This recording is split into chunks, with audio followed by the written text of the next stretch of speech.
ऐसी कोई भी घटना किसी को भी दहला सकती है। हालांकि इसके बहुत सारे पहलू होते हैं। परिवार किस तरह के दबाव से गुजर रहा था, ये जांच पड़ताल का विषय है। दूसरी बात यह कि ऐसे समय पर क्या किसी तरह की कोई हेल्प, किसी तरह का कोई सलाह मशविरा इस परिवार को मिला या परिवार के मुखिया को मिला।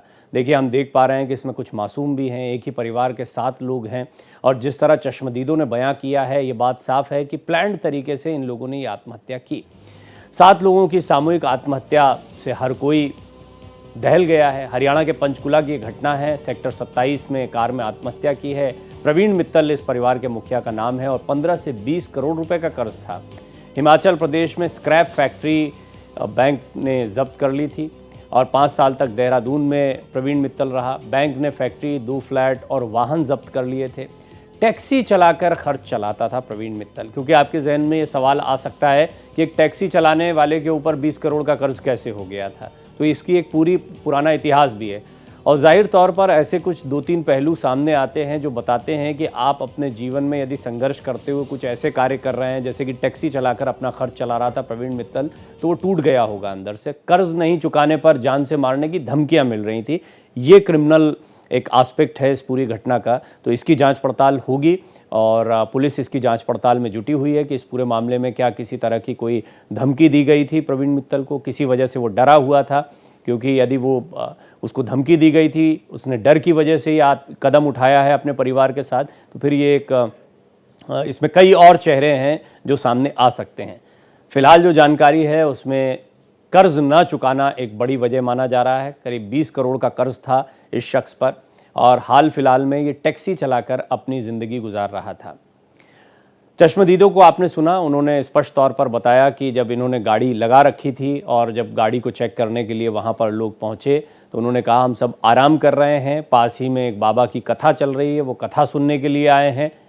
लेकिन लोगों को शक हुआ, जब उन्होंने गाड़ी को चेक किया तो उन्होंने देखा सभी ने वोमिट कर रखा था और जो गाड़ी में जितने लोग थे वो मृत थे। ओम प्रकाश राय हमारे सहयोगी पंचकुला से आपको ज़्यादा जानकारी देंगे। ओम प्रकाश, ये एक ऐसी घटना है जिससे पूरा पंचकुला नहीं, अभी तो जहाँ जहाँ भी ये खबर पहुँच रही होगी लोग दहल जाएंगे। इसके एक बड़ा कारण ये भी दिखाई दे रहा है कि उस पर कर्जा था। एक टैक्सी चलाने वाले पर 20 करोड़ रुपए का कर्जा और धमकी भी क्या उसे मिल रही थी, जैसे कुछ पहलू हैं, इस पर कोई जानकारी मिल पाई हो आप?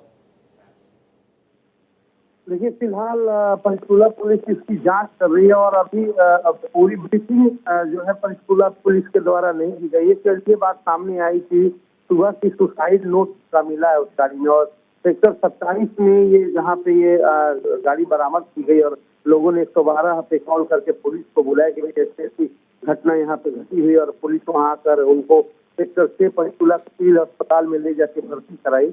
और जिस तरह से सुसाइड नोट लिखा है उसके बाद जो जानकारी मिली इसमें ये था कि जो कर्ज की बात आप कर रहे हैं ये आदमी का और ये जैसा कि बताया जा रहा है कि धीरेन्द्र शास्त्री की कथा चल रही है सेक्टर 5 खुला में, वहाँ पे ये कथा सुनने आए थे और क्या पता क्या इनकी बातें हुई अपने परिवार के सदस्य 7 लोग तो इन्होंने ये सामूहिक जो है और 7 जिले 7 मरने की बात करके, क्योंकि जिस तरह से कर्ज में है और जिस तरह से टैक्सी चला के गुजारा कर रहे हैं, तो ऐसी स्थिति में उन्हें कोई रास्ता नहीं सूझ रहा था कि कहाँ से वो इसका भरपाई करेंगे। तो इस चीज को लेकर इन्होंने सुसाइड करने का जो फैसला लिया और सुसाइड नोट मिला है, हमें जो जानकारी मिली है, तो ये कारण सुसाइड नोट में क्या लिखा हुआ ओम प्रकाश, ये कुछ जानकारी मिली? सुसाइड नोट में जो जैसा बताया गया पुलिस के द्वारा, ये उनके द्वारा ये लिखा गया है कि वो भारी कर्जे में है और यहाँ जो है कथा सुनने के लिए आए थे और उन्होंने सामूहिक निर्णय लिया है कि अब वो जीना नहीं चाहते क्योंकि वो ये कर्ज चुका नहीं पाएंगे, जिस तरह से आर्थिक तंगी में अपना जीवन यापन कर पा रहे हैं। तो ये बातें अभी सामने जो सूत्रों के हवाले से खबर मिली, क्योंकि सुसाइड नोट मिला है, ये सारी चीजें और वहाँ जैसे संदिग्ध है उन्होंने भी बताया, लेकिन पुलिस ने अभी वो सुसाइड नोट भी जारी नहीं किया है। और भी जो उनके फोन नंबर है उनसे जो किससे कॉन्टेक्ट हुए हैं, किनके कॉल आ रहे हैं, क्या और बातें हैं, ये जी हाँ, ये जांच पड़ताल का विषय है। पुलिस तफसील से जांच करेगी तो और कई पहलू सामने आएंगे। ओम प्रकाश, आपका बहुत बहुत धन्यवाद इस पूरी जानकारी के लिए।